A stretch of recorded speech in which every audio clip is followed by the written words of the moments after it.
stranger to danger, but a headache to the ranger, and always in the ranger's hair. Yogi, he's the pride of the park. Yogi, his life is just a lark. When you dial your TV, it's Yogi Bear you want to see. Yogi of Jellystone Park. Yogi, he's so clever and so quick. Yogi, he won't ever miss a trick. When the food is on the ground, Yogi Bear is always round. At picnic, Yogi takes his pick. That's Yogi, that's Yogi, that's Yogi, that lovable Yogi, that lovable Yogi, Yogi Bear.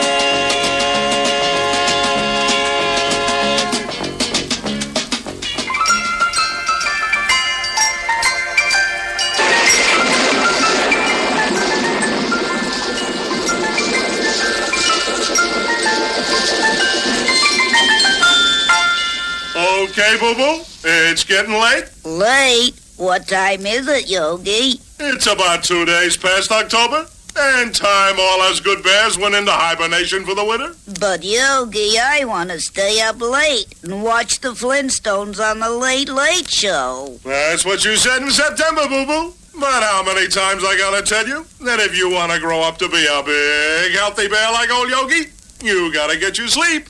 Oh, what does it take to get you to sleep, Boo-Boo? Just tell me a bedtime story. That always works. What can I lose? How's about the story of Jack and the Giant Killer? You mean Jack and the Beanstalk? The one and the same.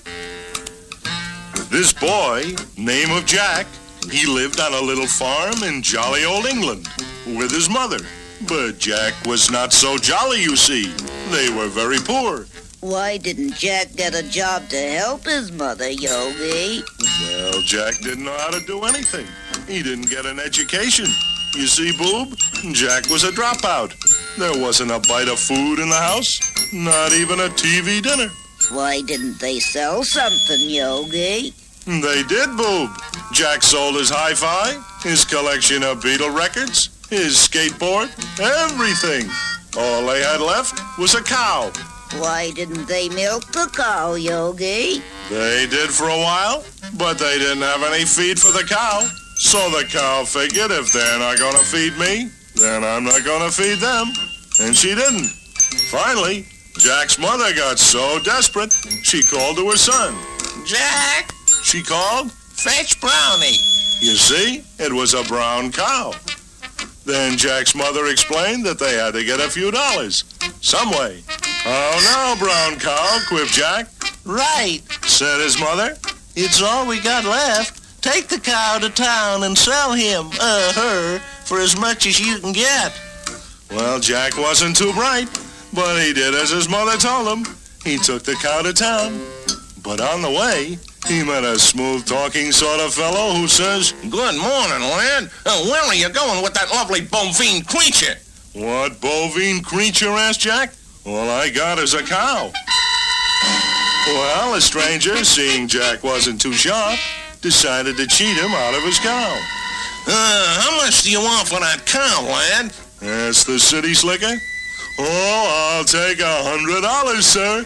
$10 down and $10 a month at 6% interest, I'll give you something worth more than money. said the stranger. Like what, said Jack. Like this handful of beans. Offered the stranger. Oh, no, you don't, quipped Jack. You're not going to unswoggle me into selling you our only cow for a few beans. What do you think I am, stupid? These are not just ordinary beans. These are magic beans. In that case, I'll take 'em, said Jack. I just wanted you to know that nobody but nobody puts anything over on me. I'm just too sharp for you, Okay, said the stranger. You drive a hard bargain, but it's a deal. Here's your handful of beans, and I'll take the cow. Come on, Brownie. Well, Boo-Boo, When Jack got home that night, his mother met him at the door.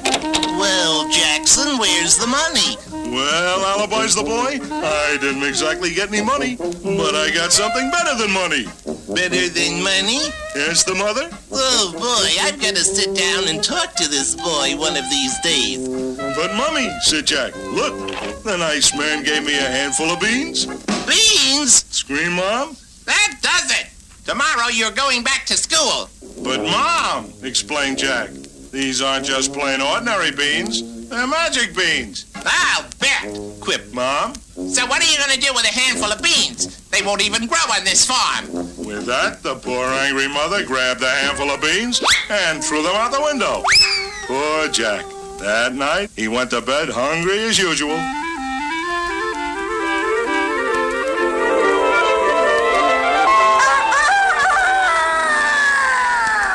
But next morning, when Jack woke up, he looked out the window, and what do you think he saw? The cow? No, Boo-Boo. Jack saw a A giant. giant? Let me finish, Boo-Boo. He saw a giant beanstalk. You mean the beans really were magic, Yogi? Right, Boob.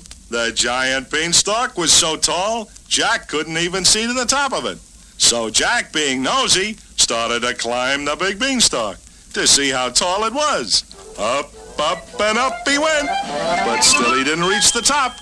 Well, after about an hour of climbing, Jack reached the top. And what do you think he saw up there?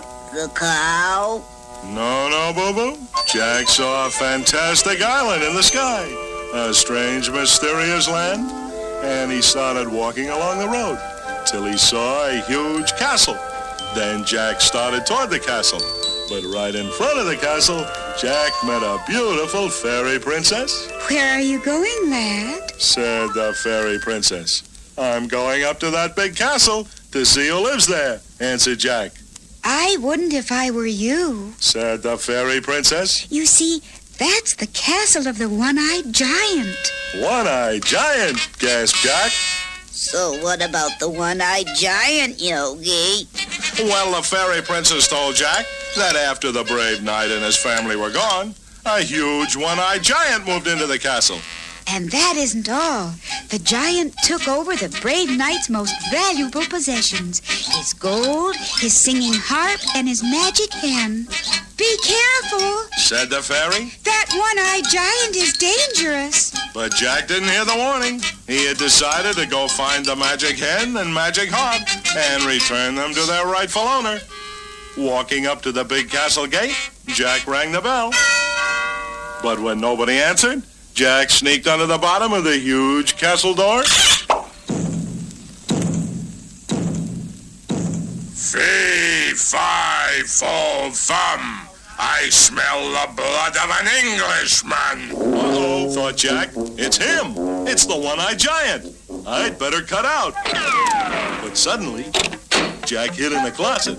And who do you think came walking into the room? The cow? No, Boo-Boo. The one-eyed type giant. Peeking out, Jack saw a very strange sight. He watched as the one-eyed giant brought a little white hen to the table. Little hen so brave and bold, lay the one-eyed giant some gold. And then, right in front of Jack's eyes, the little hen laid a golden egg, then another, and another. Jack couldn't believe his eyes, but the little hen was laying golden eggs, and they're the best kind. So whilst Jack peeked out, he saw the giant quit counting his gold and pick up the magic musical harp. Spoke the giant. Oh, musical harp, oh, harp so pretty, play me a top 40 ditty. And suddenly, a magical harp started to play all by itself. And after a little while, the giant closed his one big eye and went to sleep.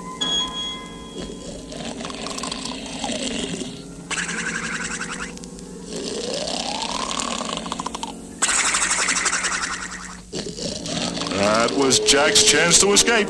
Fearful of waking the sleeping giant, Jack tippy-toed over and picked up the magic harp. Then when he grabbed the magic hen, it started squawking like it had its tail caught in an electric fan.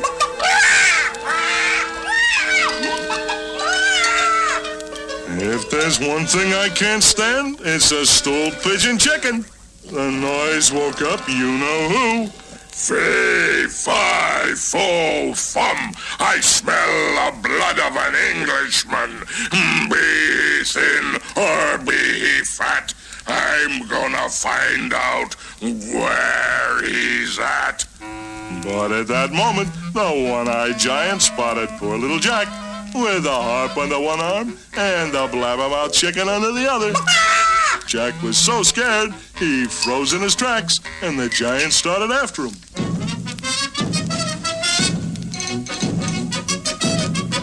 Just as the giant reached out to grab Jack, Jack's feet started to spin, and he took off like a rocket.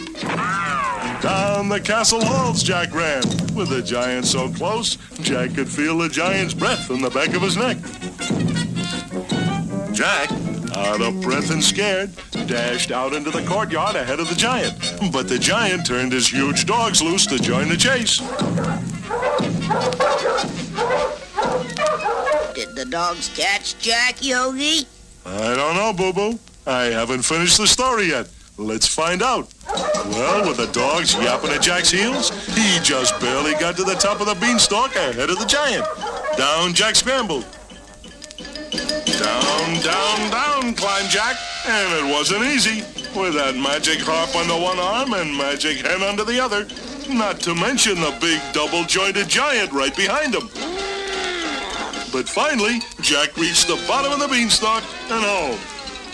He dashed into the house where his mother had been waiting for him. Jack, She said, where on earth have you been? "Well, I haven't exactly been on the earth," answered Jack. And what's with that chicken under one arm and that 10-string guitar under the other? Asked his mom, somewhat puzzled. "Well," says Jack, "it's kind of hard to explain. You see, there was this big old castle." Like which old castle? Asked Mom. "Like the castle where the one-eyed giant lived," explained Jack. Like what one-eyed giant? Asked Jack's mother, still a little puzzled. "Like the one-eyed giant that I hear coming down the beanstalk," said Jack. Fee, fi, fo, fum. I smell the blood of an Englishman. Be he thin or be he fat, I'll swack him with this baseball bat. "Quick, Mom, where's the axe?" Right where you left it, said Mom sarcastically. in the icebox. Anywho, just before the one-eyed giant got almost to the ground, Jack started chopping down the beanstalk. Then Jack yelled, "Timber!" And the big old hairy giant fell flat on his hip pocket. Splat! And what happened to the magic hen and the magic harp, Yogi? Well, it's too bad about the magic hen, Boo-Boo. You see, when Jack got back from chopping down that big old beanstalk, he was tired and hungry. And when he walked into the house, his mom said, I knew you'd be hungry after all that work, Jack, so I fixed you a quick supper. "Crazy," said Jack. "What's to eat?" We got your favorite dish, chicken and dumplings. "Wild," said Jack. "But where did you get a chicken, Ma?" What do you mean, where did I get a chicken? You just brought a big old chicken home with you, don't you remember? "Oh, no," exclaimed Jack. "Not my magic hen." Don't worry, said his mother. There's nothing wrong with your magic hen. In fact, it's delicious. "But Ma," explained Jack, "that hen could lay golden eggs." That chicken dinner cost Jack about $1 million. But somehow, he didn't enjoy it. You mean Jack and his mother were still poor, and the story has an unhappy ending? On the contrary, Boo, the story has a happy ending. You see, Jack still had the magic harp. So he got himself an agent, and soon he had his own television show. TV show? Sure. It was called Jack and his swinging magic harp. Yay! Now Jack the Giant Killer lived long, long ago with his poor old mother in the town of Old Bordeaux. Jack was very poor, not a nickel in his jeans, so he went to town and sold his cow for a pocket full of beans. Beans. Beans. Poor Jackie's mother didn't know what to say, but she became quite angry and she threw the beans away. Now when Jack awoke the very next day, he had a big surprise. There he saw a giant beanstalk growing up into the skies. Up giant beanstalk Jack climbed to a strange, fantastic land. And when he met a giant there, Jack turned for home and ran. Jack slid down the big beanstalk with a giant gaining fast. But Jack reached Earth in time. He was safe back home at last. With the giant still up in the air, and before he reached the ground, Jack grabbed an axe and chop, chop, chop till the giant tumbled down. So the moral is, if you are broke, not a nickel in your jeans, remember now, just trade your cow for a pocket full of beans. Beans.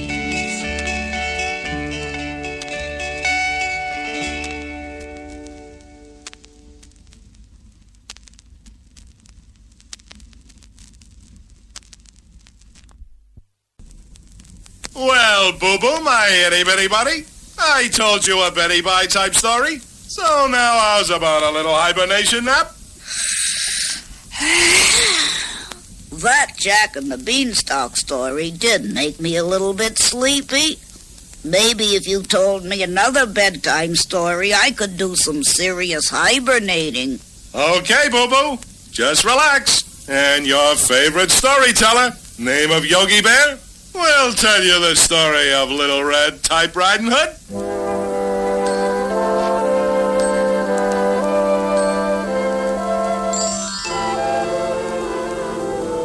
Once upon a time, too kind of cliche, in a little old cottage at the edge of a hairy, scary woods, there lived a little girl and her mother.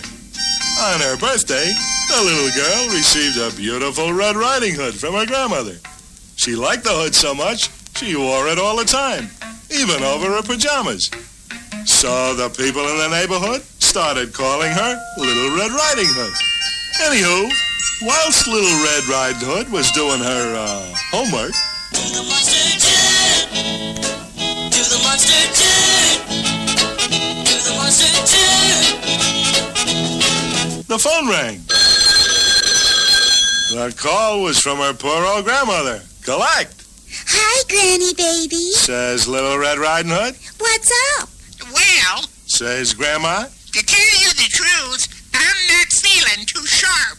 You know, I got aches and pains, headaches, a sinus condition, and like that.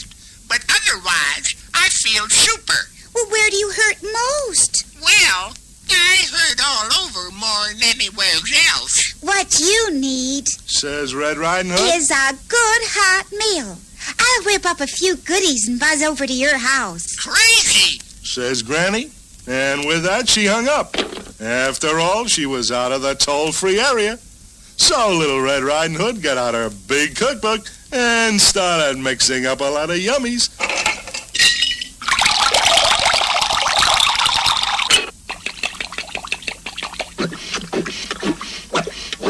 Well, when the lunch was all prepared, Red Riding Hood slipped on her sneakers and hopped on her scooter, and away she went for Grandma's house. Being in a big hurry, Little Red Riding Hood drove off the freeway and took a shortcut through the woods. But today just wasn't Little Red Riding Hood's lucky day. She hadn't gone 10 miles when she heard the sad wail of a motorcycle patrolman bearing down on her. That's odd. I'm only doing 99 miles an hour. All right, Gus Grissom, you trying to get back in orbit? Roars the cycle jockey. But, officer, my name's not Gus Grissom. I'm Little Red Riding Hood. Couldn't you tell by the Red Riding Hood? How do I know that's not just a disguise? And you're a notorious international spy. Let me take a look at your driver's license. Why not? My papers are all in order.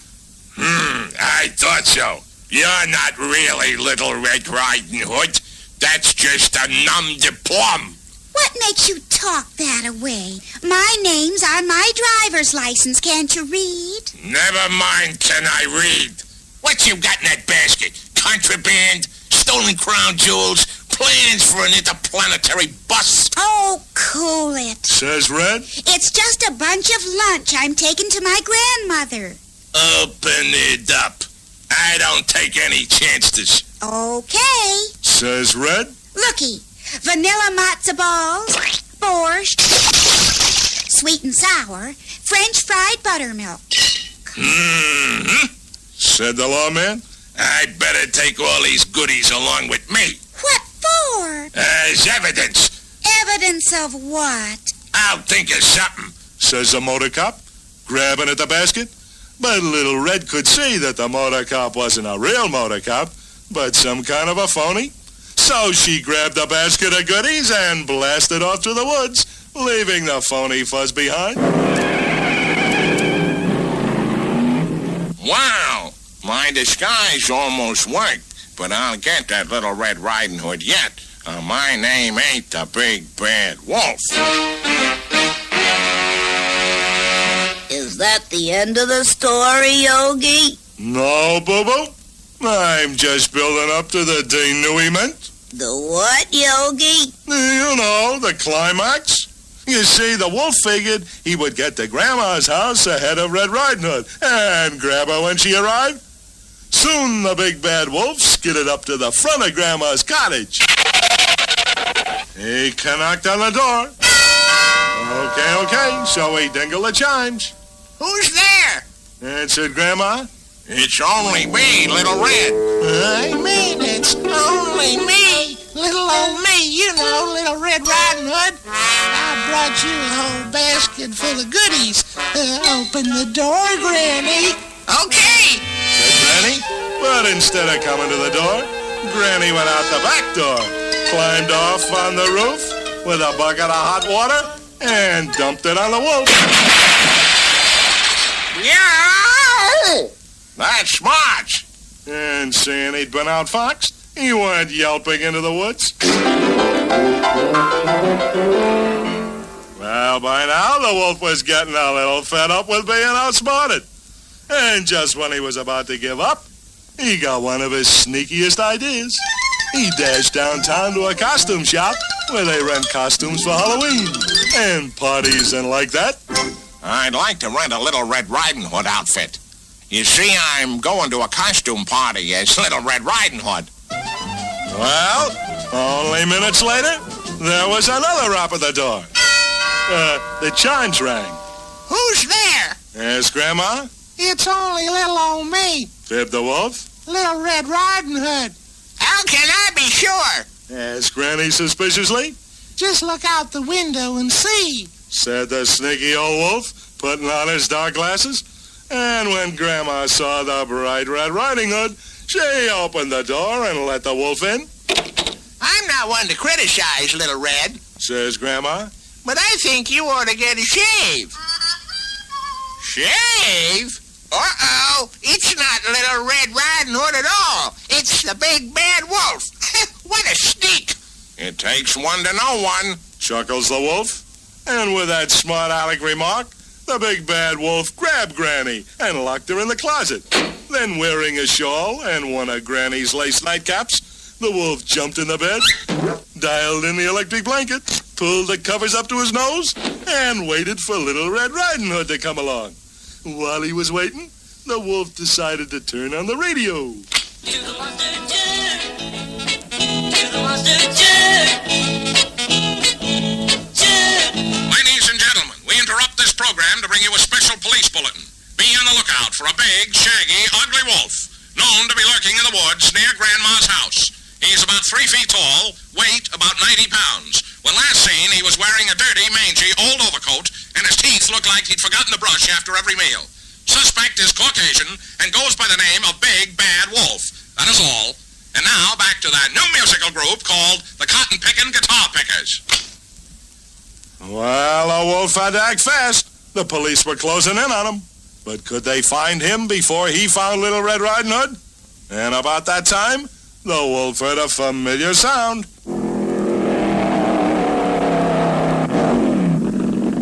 Who should walk up and knock on the front door but Little Red Riding Hood? What's wrong with the chimes, Yogi? All right. That's better. Well, to get back to the plot, Little Red Riding Hood called out. Anybody home?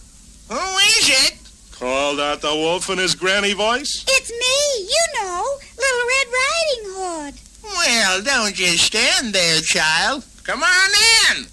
So, not knowing what had happened to her grandmother, poor Little Red Riding Hood put the basket down and walked over to the bed to see how her poor granny was getting along. How are you feeling, Granny? Oh, fair to middling. I've sort of got the miseries. What I need is a little nourishing food. I've got all kinds of goodies for you, Granny. How about a nice hot bowl of pasta fazool? Crazy. Won't you join me for a little tate-a-tatey? But just as Red Riding Hood started to fix a nice bowl of pasta fazool, she heard a noise. What was that? Oh, that's termites. The place is just crawling with termites. And why do you have the shades down, Granny? Oh, well, the sun hurts my eyes, so I pull down the shades. Alibi the wolf? And that's why you're wearing dark glasses, Granny? What else? Come closer, Little Red Riding Hood, so's I can see you. But when Red Riding Hood got closer to what she thought was her grandma, she noticed how strange her granny looked. My, Granny, you must be sicker than you thought. You look so funny. You mean funny ha-ha or funny she? I mean funny, yeah. Elucidate, my child, elucidate. Well, for instance, Said Red. what big eyes you got. The better to, see you with. Answered the wolf, who was always quick with an ad lib. And like, what big ears you got, Grandma. The better to, hear with. Explained the wolf. And how do you explain the pointed ears, Grandma? Well, Stalled the wolf. that's a long story which we won't go into until you're older. And for goodness sakes, Granny, what's with those hairy hands? Well, I guess I'm using too much detergent in my dishwashing. And that's not all, Granny. Said Red. You got a big mouth. Natch, the better to eat you with. And with that remark, he started chasing Little Red Riding Hood around the room. Around and around and around they went. Until the wolf was just about to grab Little Red Riding Hood. But just as he reached out to grab her, Who left that skateboard in the bedroom? screamed the angry old wolf. Okay, I'm getting tired of being a nice guy. I'm gonna get tough. But little did the old wolf know that Little Red Riding Hood had been taking a correspondence course in judo. In fact, she had a black belt. Well, it wasn't exactly black, but it was dirty. And when the big bad wolf lunged at Little Red, she gave him a big judo chop. And the wolf fell to the floor in a pile. Soon as the wolf hit the floor, Red Riding Hood heard that same noise coming from the closet. Boy, has Granny got termites. Granny! Wonder where the old girl is. Probably out getting her surfboard waxed. Hello, what's that? Exclaimed Little Red Riding Hood as she walked over to the closet, unlocked the door, and found her poor old granny all tied up like a Christmas gift. And that's the end of the story of Little Red Riding Hood, Yogi? Well, that's where the story usually ends. But I heard that there's more to it, Boo-Boo. So tell me what happened next, Yogi. Little Red got on the horn and buzzed the fuzz. And...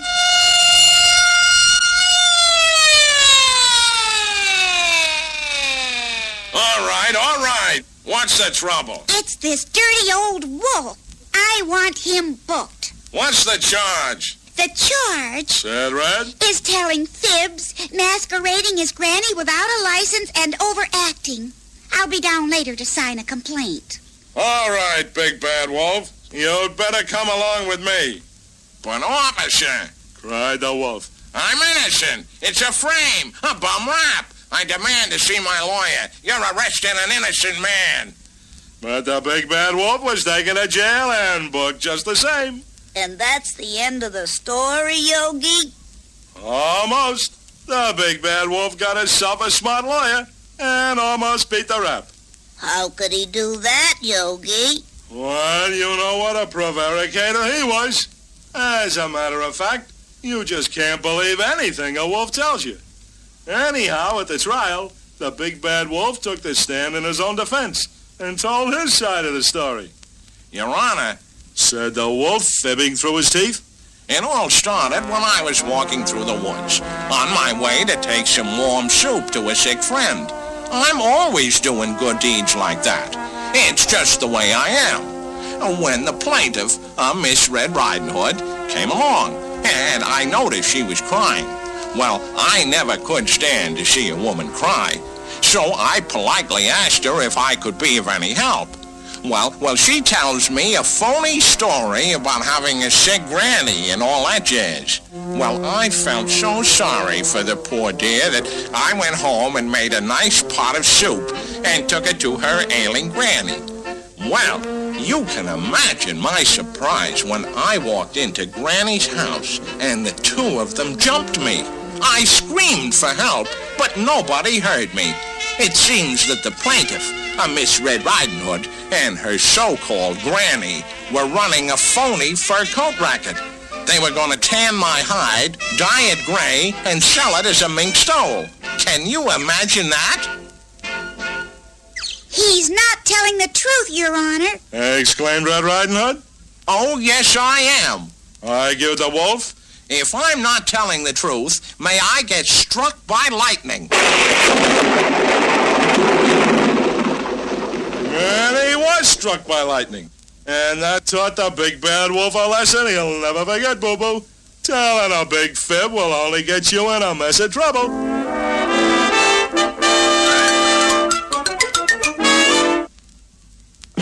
Little Red Riding Hood was a chick with a little old granny who was awful sick. So she went to visit her granny one day and met a big bad wolf on the way. Don't sweat it, Red, don't be alarmed, said the big bad wolf with his phony charm. Just want to warn you about the big bad fox and ask you what you got in the big lunchbox. Just a few goodies, one kind or another, I'm fetching to my poor sick grandmother. I'm sorry, old wolf, but I can't stay. And with that, Little Red went on her way. Now the wolf let her go, but not for good, 'cause he had plans for Red Riding Hood. And when she arrived at Granny's pad, Red didn't know it, but she'd been had. Come on in, she heard Granny call, but it wasn't really Granny at all. Sitting up in bed, to her surprise, was Little Red's Granny with great big eyes. What big eyeballs you got, says Red, and pointed ears on top of your head. But the wolf just smiled and winked and grabbed Red Riding Hood, the fink. But little did that old wolf know that Little Red had learned judo. She quickly raised her hand and pop, she gave that wolf a judo chop. And that is how the story ends. Now the wolf and Little Red definitely are friends, but he learned a lesson and learned it good. Don't fool fool around with Red Riding Hood.